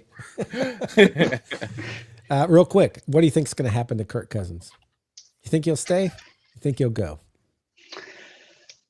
That one's tough for me. I don't think a decision on Kirk Cousins is going to be made until Aaron Rodgers and Russell Wilson are both figured out. I agree. So let's say, hypothetical here. Aaron goes to Pittsburgh. Russell goes to the Giants. Then I could see Kirk going to Cleveland. Don't forget Tennessee's in there still. Or Tennessee. But they also I don't know if number 1 draft pick. They do have the number 1 draft pick. So they could just stick there. But yeah. I don't know if Kirk's had enough of the South. He's lived life pretty good in the East and the North. In his teams that he's played for there. He'll go wherever the money is. He will, and he does really well at making money, if nothing else. Guaranteed money too. Yeah, man, all those times of being like tagged in Washington and then going and getting that big deal in Minnesota, and getting a good deal last year to go to the Falcons. He knows how to get money. He's like the Sam Bradford. Right? Remember Sam He's got Bradford? A great agent. Sam Bradford didn't play nearly as well, but he made the money. He made the money. Yeah. All right, let's move to Carolina Panthers. What a wreck last year. Keeping Bryce Young. Yeah, their defense is starting to come together a little bit. Treshaun Wharton, a very underrated defensive tackle for the Kansas City Chiefs. They bring him in. They also lock down their cornerback, who's one of the best in the game, in J.C. Horn, to a 4-year, $100 million contract. They bring in Michael Jackson, not the singer. We've had Michael Jackson and Chumbawamba. Trayvon, he's a cornerback. He's not a very good cornerback, but he's re-signed. Trayvon Morig is a safety. I believe he played with the Raiders and was kind of a box safety that came in a lot of blitzes. So they're doing a lot on the defensive side of the ball. They're giving Chuba Hubbard a mate in the backfield and Rico Dowdle. I think that's kind of a sneaky, underrated signing. And then they're bringing back Adam Thielen as well on offense. So they're starting to build something on defense. The problem is that it was such a bad defense last year that there's still a long ways to go upward. But the positive thing is that they're getting on that right track. And if Bryce Young can play next season, if he can keep trending the way that he played at the end of last season or the last half, whenever he got back after Andy Dalton's injury or car accident, if he plays that way next year, then this is going to be a really good offense that can compete with some of these AFC or NFC South teams. Yeah, they also re-signed Andy Dalton. He is coming back. He's got a 2-year deal with him. Yeah, he was one of those names that could have been the journeyman quarterback, which is where he's at right now. He's kind of moving around, but he's stuck there. Red Rocket there in Carolina behind Bryce Young. Red Rifle. Move down to New Orleans. What did you have something else you were going to say, Josh? Oh, yeah, it's the Red Rifle. What did I say? Red Rocket. Red Rocket. Yeah. Red Rifle is Red Rocket could work, but Red Rifle. Yeah. the Tampa Bay Buccaneers, they're one of the teams that's bringing a lot of players back. Chris Godwin apparently took a discount to sign with them, re-sign with them almost as soon as free agency started on Monday. They bring back one of their guards in Ben Bredeson, bringing back Levante David again. They do sign Hassan Reddick, who held out a lot for the Jets last year because he wanted a bigger longer-term contract. So he gets a 1-year deal this year for $14 million with the Tampa Bay Buccaneers, and kind of probably cost himself some money by doing that long holdout where he had to pay the Jets before finally coming back to play. If he would have played the whole season and played as well as he did after he came back, he probably gets a multi-year deal. That's not the case, and the Buccaneers are better for it. And the Buccaneers are probably still the winners of the NFC South at this point, in my mind. Yeah. Yep. And last, we did not hit New Orleans yet, right? Yep. New Orleans Saints. The most notable thing for every Packers fan is they released running back Jamal Williams, an icon here in Green Bay. Nicest guy ever. They re-signed a few people. They got Dante Pettis coming back on a 1-year deal, Juwan Johnson on a 3-year deal, and Chase Young also on a 3-year deal. $51 million for Chase Young. Let's see. Justin Reed coming in, $31.5 million for 3 years. And Isaac Yodom, 3 years, $9 million. That is also a terrible signing. He's former Packer, former New York Giant. Not significant there. What better way to improve on your mediocre team over the last 5 years that never has any cap space than bringing back everybody? That's the New Orleans Saints. Yeah. So Kellen Moore is basically I feel bad for Kellen Moore because he's just now already he's the lame duck head coach for a year or two, and then they're going to find somebody else to be their lame duck head coach. Job after the Super Bowl. So well, let's move to that Super Bowl division, shall we? We shall. You want to start with the Super Bowl champs? Let's do. I think if you want to talk about there are some teams that lose everybody, 49ers. And there are some teams that just seem to get everybody. And I think the Philadelphia Eagles is one of those teams that just seems like people want to play there. Well, let's go through the people that they cut so far. James Bradbury is out. Darius Slay is out. They traded away C.J. Gardner-Johnson. They traded their star quarterback in Kenny Pickett. Two big signings in the running back room. Or I guess one's an extension. Saquon Barkley, right? 2 years, $41 million in new money coming to him, well deserved. AJ Dillon coming in hot from Green Bay, didn't play this past season due to a neck injury. But if I'm playing the Philadelphia Eagles and this tush push is not banned, between that offensive line having AJ Dillon and Saquon Barkley, they're getting 9 yards of carry on that tush push. What was it? AJ Dillon, what was his thigh quad? The Quadzilla, the Quad Father. The Quad Father. Right. Yeah. And so I do think in running back terms, you have the two guys with the biggest quads in the NFL. Saquon Barkley, AJ Dillon. Right there. So I'm happy for AJ. The state of Wisconsin is hurting and feeling that one. The mayor of Door County, now living in Philadelphia. But we're happy he got a signing. A gentleman was re-signed, Zach Bond. We talked about him. He was a defensive player of the year candidate, 3-year, $51 million deal that they've got going there. Did I miss anything in there? Not really. Yeah, so maybe it's not as everybody going there as I thought, because they did lose a lot.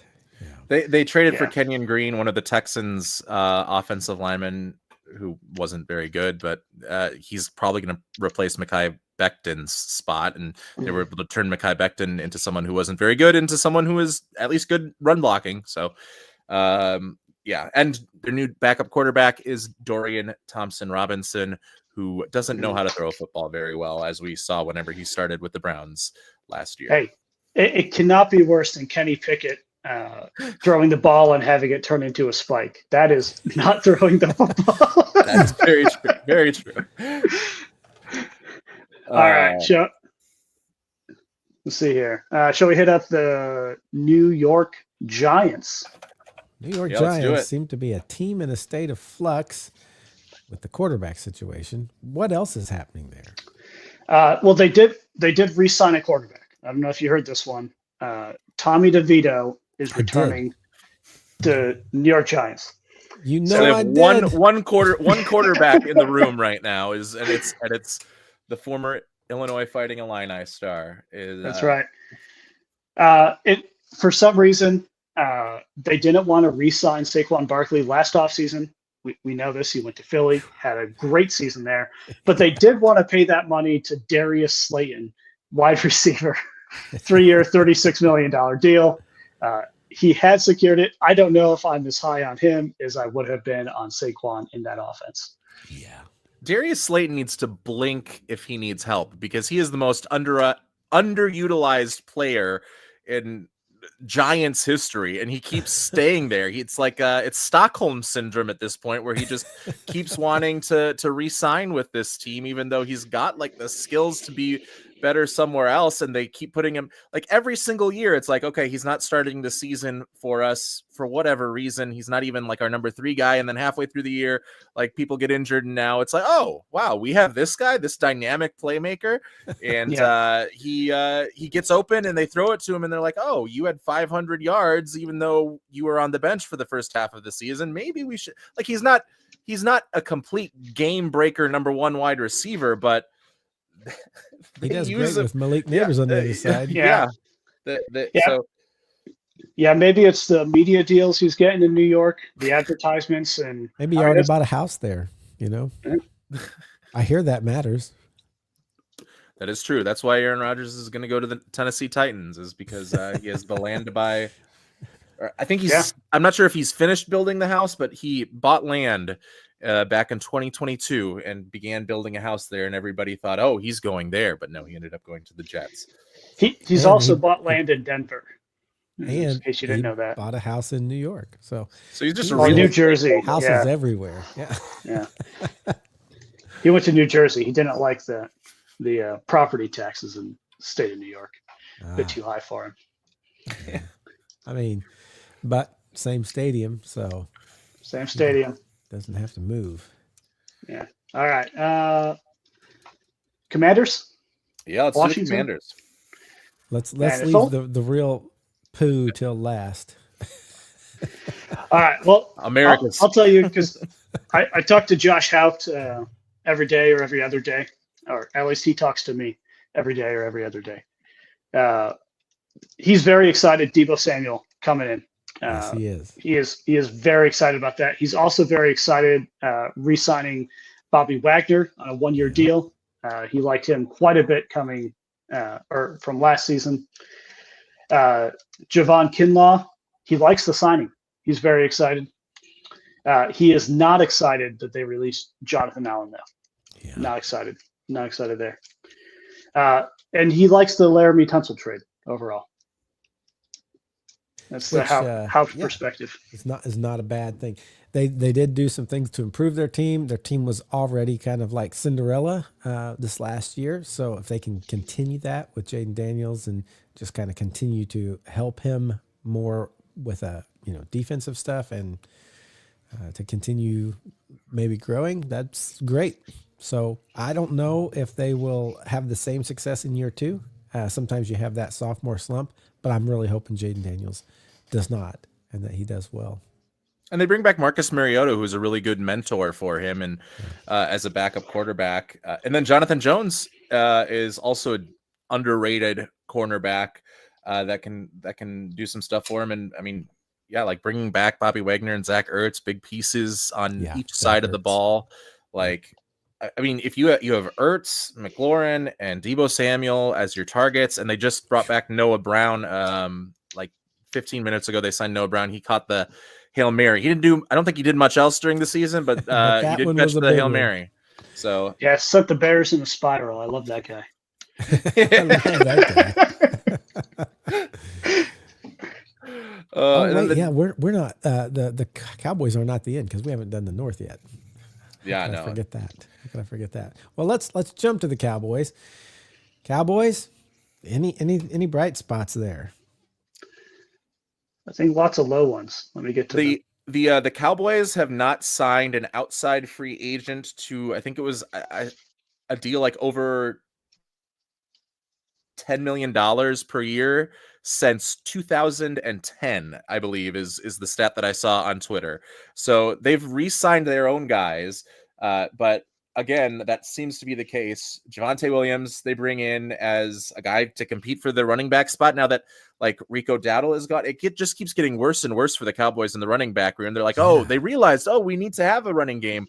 So let's not try to sign our 1,000 yard rusher that only needed to be paid $6 million to stay with the team because that's where he signed elsewhere.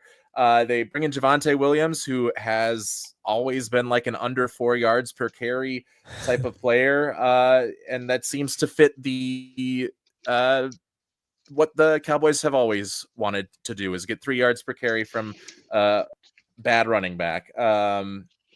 Solomon Thomas on the defensive line, they bring in, he's good, not great. They did re-sign Osa Odigizua to a 4-year, $80 million deal. And then they traded for Titans linebacker Kenneth Murray Jr. yesterday. So, like, again, nothing splashy. And Jerry Jones just trying to save some of that money. Now, we know last year they let Tony Pollard go. They brought Ezekiel back, right? Yeah, well, I mean, they brought an imposter, perhaps, or the old alien wearing the skin of yes, the running back formerly known as Ezekiel Elliott. Yeah, and I think that might have been like, like the Kansas Jayhawks once brought back one of their old players who had been like an Army veteran, and he was like 95 years old, and they're like, okay, let's let him in our spring game score a touchdown. And that was kind of what they did all season with Ezekiel Elliott. I think that former Kansas Jayhawk probably had a few more moves than Ezekiel Elliott had last season for the Dallas Cowboys. I don't know if he's still with the team, but they have Javonte Williams. So I don't know what they're doing. Granted, there weren't a lot of running back options this year, so maybe they're going to just try and build through the draft. But right now, if Javonte Williams is going to be your number one starter heading into the 2025 season, I think it's going to be another poor season for the Dallas Cowboys. Yeah, and none of us could hope for something so good to happen to the Dallas Cowboys as to have another bad season.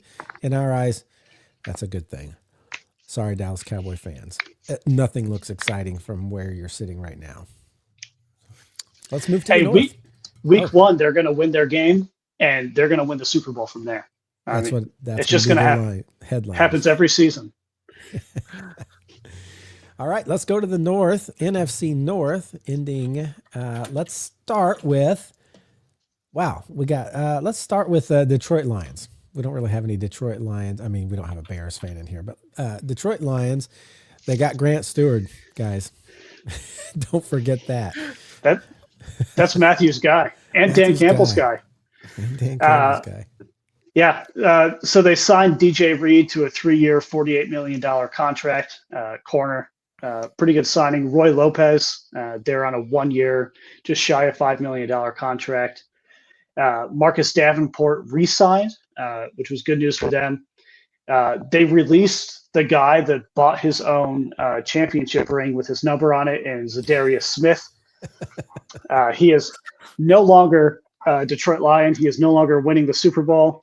The guy that ices everything out, whether it's his own captain emblem to wear as a necklace or a Super Bowl ring with his number, just for being traded there from Cleveland. I He'll think be with at the this Bears point, soon enough. He has to be eyeing Chicago, right? Hey, just sign me to like an $18 million deal. I'll do nothing for you, and I'll complain when you cut me. That's the story of Zadarius Smith right now. I've had to deal with it. Josh had to deal with it after me. Cleveland never knows what they're doing, so they didn't have to deal with anything, and now Detroit has to deal with it.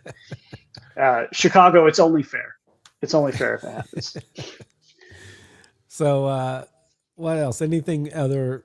Dan Campbell, here's the big thing. They still don't have an offensive coordinator or defensive coordinator, do they?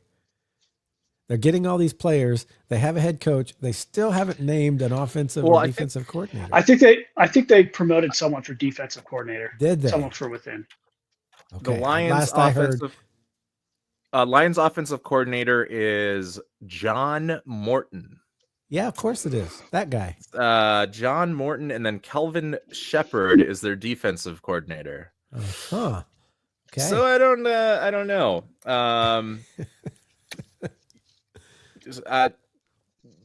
I've never heard of him. So, but yeah. I mean, to be honest, who's ever heard of like a lot of offensive and defensive coordinators before they get their, like, who heard of Ben Johnson before 2 years ago? Nobody knew who Ben Johnson was, right. but right. And I trust Dan Campbell to be like, these are the guys right here. So hopefully they will. So that's Detroit Lions, who I feel like Josh Haupt would say, oh, they ended right on time, but I felt like they ended early this year.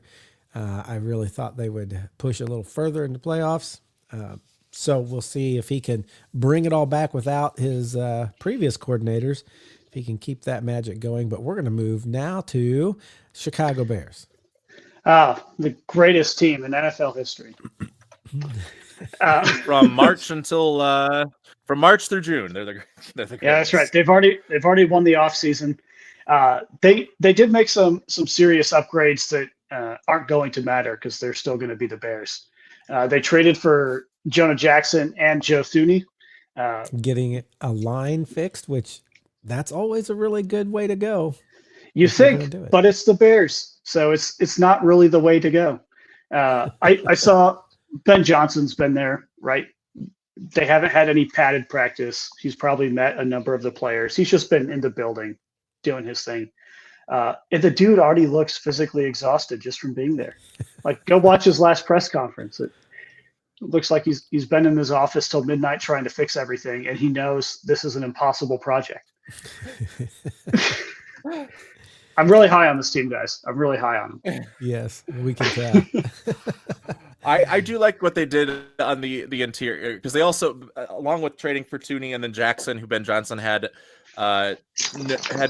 coached in Detroit, they also got Drew Dahlman, who is a sneaky good center. Some people thought he was the best center in the free agency class. I thought Ryan Kelly, when healthy, is the best center in the free agency class. And then on the defensive line, they go with Deo. Matthew, if you want to help me out. Odenigbo? Is it Odenigbo? Odengbo. It's like saying Odengbo. Okay. Dio Odengbo. So everything. So yeah, whenever Bo Nix makes a bad pass, Bo. Grady. That's right. Grady Jarrett as well on the defensive line. So like they're revamping the places that matter, but like Brandon said, there just seems to be something in the water of that part of Lake Michigan that prevents them from actually bringing their paper names onto the grass football field there in Chicago. Yeah, their water's about to be green too. It'll be so shocking if they ever do. We'll all be like stunned in the silence, right? If suddenly the Bears get to be awesome. Hey, they're undefeated in 25. They are. That's true. I believe. Right, I still believe in Caleb Williams, and I think this is going to help them out. But it's a very tough division, so we'll see what happens and if they can make headway in their first year with Ben Johnson. Well, let's hop to a team that I have more hope for. Maybe not everyone does, but at least I do. The team hosting the NFL draft coming up here in a little over a month. I think it's about 5 weeks. A team is that going to take place at the TGI Fridays, or is that at the Applebee's that they're doing the grocery store? The Red Lobster. Oh, the Red Lobster. Gotcha. Yeah, I knew it was either that or the Sizzler. So yeah, a team that everyone's telling me you're going to trade your first round pick. People, this is probably the only time this draft is happening in Green Bay. There is no way we are getting rid of our first round pick this year. Any other year, still likely will not happen as long as Brian Gutekunst is our GM, but especially when we are hosting the draft. Right. So give away like the next 10 year of second round picks. That might happen more than getting rid of this year's first round pick. We haven't done much so far this offseason, if I'm being honest with you. We re-signed two notable players, Isaiah McDuffie. He was a linebacker for us. He's a pretty consistent player, so I'm excited to have him back. And I guess right now the solution to our kicker problem, Brandon McManus, 3-year, $15 million deal. For now. Oh, boy, was that a whirlwind. Oh, my gosh. Speaking of kickers, Mason Crosby was at the stadium the other day, signed a 1-day contract and retired a Packer officially. There's a very heartwarming video of him in the practice center kicking miscellaneous objects through the uprights, stuff like a rubber chicken, a book, just different things. It's a fun video. Congratulations, Mason Crosby. Well-deserved retirement. He'll go up in the Packers Hall of Fame at some point as the all-time leading scorer for the Green Bay Packers. And then two signings that people are split on. Most people enjoy our corner signing, Nate Hobbs, coming over from Vegas, 4-year, $48 million deal. My assumption, I don't know exactly how we're going to play him. He does really well in every role on as corner, if he's in the slot, if he's on the outside, if he's in the star position. Any of those he does really well with. What I'm most excited for is he was 6th in the NFL for all secondary players in run stop, and 7th overall in all secondary for total defense. And so he's a solid player. He loves Rich Bisaccia. Like, that is his guy. He said that was the favorite head coach he ever played for. I imagine Rich Bisaccia had some work in bringing him over, as did Josh Jacobs, former Raider, bringing him in. I think it's another good signing by Brian Gutekunst, having him, Xavier McKinney. And now the question is, what on earth is going on with Jair Alexander? Will he be a Green Bay Packer? Do we keep him one more season? Does he get traded? Really, the entire table's open. I could see any slew of options happening at this point. I think he's probably a Packer for another season and then probably cut, because that's where most of the cap is for this upcoming season. Unless the team wants to pony up and pay that. But for a guy that gets injured as much as he does, it's kind of hard. I know Baltimore was very interested in trading for him. And what I can say, due to my NDA as an owner, the compensation was not what the Packers were looking for. Just like every other trade that does not go through in NFL history, the compensation is not what the team was looking for. So Jair likely to be back, hopefully healthy for the whole season, because that's going to look really good. It's going to be an unstoppable secondary. The one that had a lot of people questioning, Brian Gutekunst, what on earth are you doing? It was guard Aaron Banks. The Packers have really good luck finding diamond in the roughs, offensive linemen. Usually it happens day 3 of the draft. It's usually not in free agency. We signed him to a 4-year, $77 million deal. Josh and I were talking about this a little bit before the podcast. Likely what's going to happen, we're not going to know until halfway through the season, just based on how LaFleur likes to operate his O-line. Aaron Banks is going to play right guard, which right now is Elton Jenkins. Matthew knows I'm very high on Elton Jenkins. He can play every spot on that offensive line. But the insider report that came out of the Packers last offseason was, we really like Elton Jenkins, which is good because I like him too. He's really effective in every position on the line, which is true. But we feel like his most effective position would be center, where he could potentially have a Hall of Fame career. He's still a younger guy. Put him at center, put Aaron Banks in that spot that Elton's been filling right now. We know Josh Myers is no longer a Packer. He just signed with a different team. I don't even remember who it was. The Jets. I feel like it was the Jets. That's right. So I'm high on it. The thing that I'm most high on Aaron Banks about, and I need to dig into the stat a bit more, is in about 2,000 snaps, his last 2,000 snaps, he's allowed 1 sack. Quite good. Now, what I don't know in that stat was he only allowed 1 sack, but he had like 25 holding penalties to prevent sacks. I don't know that information in there. I haven't looked up his penalty ratio. But Green Bay is really good at developing and bringing in these offensive linemen. And so this one's going to be no different. And he's physically huge. Oh my gosh. He feels like he should have been playing on that Philly offensive line with how big he is. He is our biggest offensive lineman as well, coming in. And that's everything for the Green Bay Packers. And last but not least, the Minnesota Vikings. Josh, how did they do? Well, they used their cap space wisely. Instead of bringing back Sam Darnold, which some people said was a possibility, they opted not to spend $30 million a year on him, and that gave them a lot of options to continue to build, especially in the trenches. And they start with the 2 Colts guys that are Ryan Kelly and Will Fries, the center and the right guard.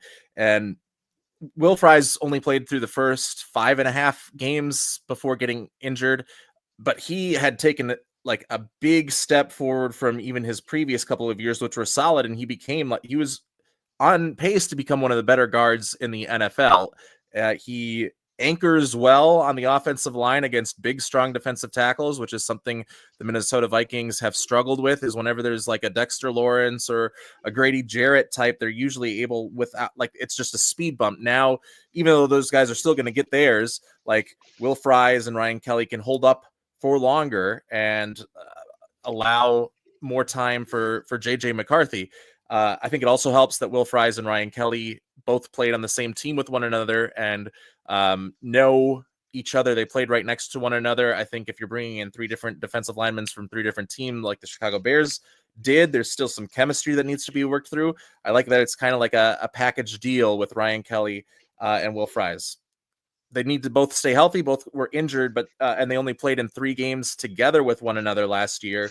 But when they played in those 3 games with each other, they had the second highest. The Colts had the second highest yards before contact per attempt on running plays. So the running backs, before they even got contacted, were getting like 3 or 4 yards from where they received the ball, which was second best in the NFL. So I am excited about that, especially because the Vikings run game the last couple of seasons has been so bumpy, especially on the interior, with guys like not in rhythm or in sync with one another. And then on the defensive side of the ball, they brought in both Jonathan Allen and Javon Hargrave. Allen is going to be used more as kind of like your third down pass rusher. He's kind of lost a step in the pass rush game, just looking at some of the film from last year, but he commands a double team a lot, and that will allow a lot more gaps for Brian Flores's linebackers and safeties, whoever he wants to bring on a blitz, to get through untouched. Javon Hargrave was a guy that when he first got injured, I said, like, because he was out after the 3rd week of the season for the rest of the year, I said, I mean, that's going to be a big loss for the 49ers, because when he was playing against the Vikings in week 2, like, he was making more of an impact than Nick Bosa was on our defensive line in terms of getting pressures and getting to the quarterback. So you have 2 guys that need double teams whenever they're on the field rushing the passer, and you can't bring double teams to both of them. So I think it significantly helps the Minnesota Vikings defense. And then they bring back Aaron Jones. They re-signed Byron Murphy, and Harrison Smith announces that he's coming back as well. He's not going to retire. So they get those guys who are familiar with the system back on the team. And then a guy that I think is a sneaky good signing is Isaiah Rodgers. He's a former Colts player as well. He played with the Eagles last year. Once was suspended for gambling, so hopefully he's not going to throw any games for us. But last year with the Eagles, he was used whenever Darius Slay or Kenyon Mitchell were injured. And the Vikings coverage system, their match quarters coverage, is basically the same as what Vic Fangio uses. So he is familiar with that. It's like a complicated thing where you have to read, okay, what's this the first receiver on the outside doing? Based on what he does, I need to know who I need to cover. And Isaiah Rodgers does that really well. He also has very good speed and doesn't get beat deep. He ran a 4.28 40 at his combine. So when we're blitzing when he has to be in man coverage, we don't have to worry about him getting beat over the top as much. But typically they're going to be in that match quarters coverage. And he looked really good on film when he was in that match quarters coverage in limited starts for Philadelphia last year. So I like him as well. A lot of Vikings fans think that this is just a depth signing. I think he's going to be the other outside starting cornerback alongside Byron Murphy, depending on what happens in the upcoming draft. But it's a really good draft for the Viking or agency for the Vikings, and they still have some cap space left. JJ McCarthy's going to have a lot of weapons to throw to. The Vikings are interested in bringing in Cooper Kupp.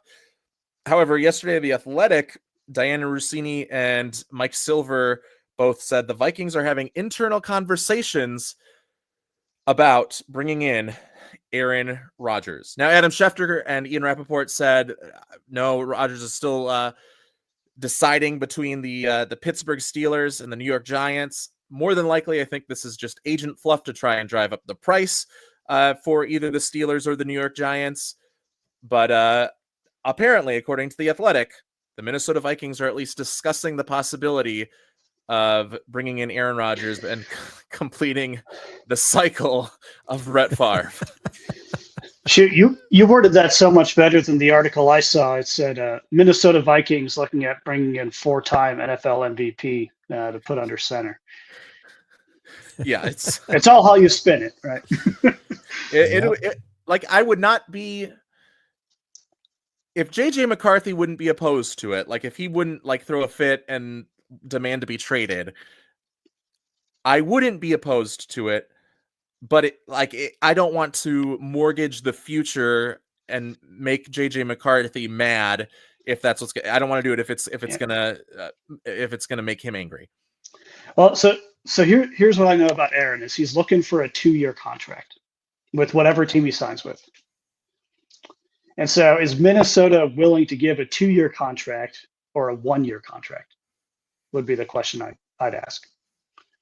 Yeah. And he would probably want to be the starter for 2 years. Correct. Yep. And then that kind of defeats the purpose of having JJ McCarthy on a rookie deal because now you don't have that cheat code anymore.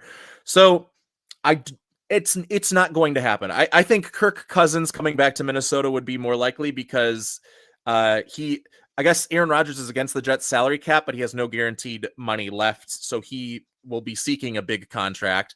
Kirk Cousins has a full year of guaranteed money left from the Falcons. So he is the guy that could sign a Russell Wilson deal. I think there's a higher likelihood that Kirk Cousins somehow comes back to the Vikings than Aaron Rodgers decides to pull a Brett Favre. But I think the most likely path is that we're looking for a backup quarterback with Gardner Minshew or Drew Lock or something. Jacoby Brissett, who's in Arizona now. Oh, yeah, Sons of Arizona. Retreat. I'm still surprised I haven't heard any trade discussions around Dak Prescott. I thought I'd hear something, even just filler, anything, but I guess he's satisfied in Dallas, at least for this part of the offseason. But he's still getting paid. Well, I know he's still getting paid, but Dallas released everyone else. True. Might as well just trade him off, get like a 3rd-round pick, maybe a late 2nd-round pick, or 2 seconds this year or next year for Dak. Well, we'll see. I'm still Jerry on the Jones train. does. But Jerry Jones loves to stick with his people longer than they need to be stuck with. So, same thing with Dak. Yeah. Well, that wraps up our 4 divisions. When is draft this year? It is April 25th, 24, 5, 6. I can't remember. Yeah, it's definitely in the 20s. That would be it then, because it's a Thursday, Friday, Saturday. So it'd have to be 24, 25, 26. So what we'll probably do is we'll probably come on the 24th. That's before the draft starts. We'll be here to talk about all the draft rumors and buzz and what's happening. and to kind of get us caught up on that. And I'll be at the draft. Yes. So Brandon probably will not be with us on, but we will definitely I'll text say you everything we information. think he would say. right. And we'll read his text fairly and honestly and accurately for the best part. And maybe he can give us some insider stuff. But I think that's going to do it for us today. Thanks for sticking with us for 2 hours as we talk about all of the free agency stuff that happened around the league. Join us next time. It's going to be all about the draft. So see you guys then. Thanks for watching. Bye now.